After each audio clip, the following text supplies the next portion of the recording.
Hi, so this is my actual DNA. As you see, it's super long. It's about 1 meter and 90 centimeters. And I did a actual DNA that in this case was based on breast cancer. That the correct scientific name is BRCA1, and it's that DNA on Homo sapiens.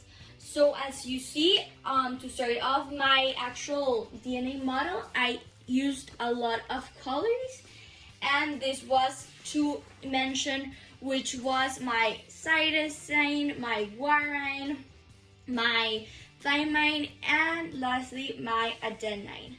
And then in here you can see that this is the deoxyribose, that is the sugar, and in here is the phosphate. So it's really important that when you're doing the DNA, it always starts with phosphate and then it goes with sugar. And it's also really important that you see that they're always connected, and always that sugar needs to be connected and attached to its block. So in this case, the sugar is connected with guanine, and this one is connected with cytosine, and this goes on for all the DNA, so it's really important.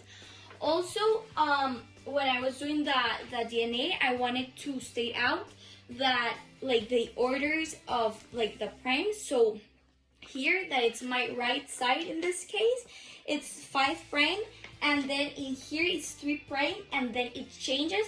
So in here it will be 3 prime, and then here will be 5 prime, and then it goes 5 prime, 3 primes, and so it goes on. It always goes changing the number. And then in my DNA, for people to see it more clearly, I mentioned the hydrogen bonds that are these black lines. So it's really important to remember that in guanine and in cytosine, there's always 3 hydrogen bonds, bonding together. And instead, when there is thymine and adenine, there's only 2 hydrogen bonds. So I clearly state that all through my DNA. And for the viewer to see my DNA model more clearly, I used colors, and for each letter, as you see in here, I used a newspaper because I was trying to use it use recycled materials. So in this case, that's why all my G's are cut out. It's the same with my sugars and the phosphate. I did cut out paper that it has letters that nobody was going to use it. So I was trying to use recycled models. So yes, as you see, I did use newspaper in each, and also for the title, I also used recycled paper. So when I was doing stating out what was my guanine, my adenine, I did use colors. So in this case, my green is my cytosine, my purple is guanine, my thymine is pink, and the adenine is blue. So as you see at the end, I did use a key and specify which was each each color. And then if you see, I have a bunch of facts all over my model.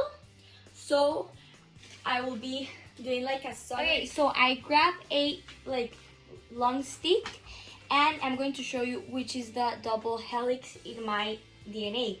So as you see, here's a turn, and you can see with the spaces that is showing my real long sequence DNA.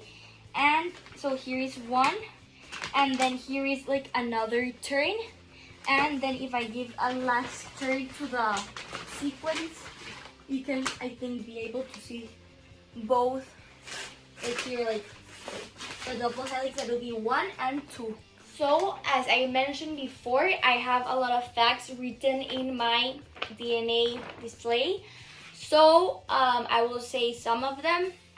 So basically, what my actual DNA does, that I mentioned that it's a BRCA1 is that it's basically a gene that it's responsible for producing a substance that in this case it will be that nuclear phosphate protein, and it also has a role that it will be to maintain that genetic stability, which genetic stability is like the individual for survival that actually depends on the genetic stability. And it also acts like a tumor mute pedal, which is really important because the tumor suppressor genes makes the proteins that regulates the growth of the gene, and they will play an important role in preventing the development of cancer cells. So it's actually really important. Also in here I mentioned that like what it's BRCA1, and is that combination when protein combines with a tumor suppressor and the DNA acts. So this will damage the sensors, and this will likely create the complex protein known as BRCA1. So also in here we have that the gene product that is associated with RNA polymerase 2. I actually wanted to explain that RNA polymerase 2 is like a multi-protein complex that duplicate DNA into the forerunner of a message of RNA. So it's likely como a thing that comes before another in the same kind. So I thought that that was really important. And also the protein play a role of the arrangement of the DNA that repairs a double-stranded break. And also there's like an alternative play and a role that is connecting and adjusting the subcellular location of this gene, which is the subcellular location como forecast where a protein will live in the cell. And like I found a really important thing that it says that mutations in this gene are responsible for approximately 40% of inherited breast cancer and more than 80% inherited breast cancer and ovarian cancer. So I thought that was like a really important fact to mention while I explained my actual breast cancer DNA. And so I thought this fact could help a little bit to understand what was the DNA sequence I tried to make, and I hope you learned a lot. Thank you so much.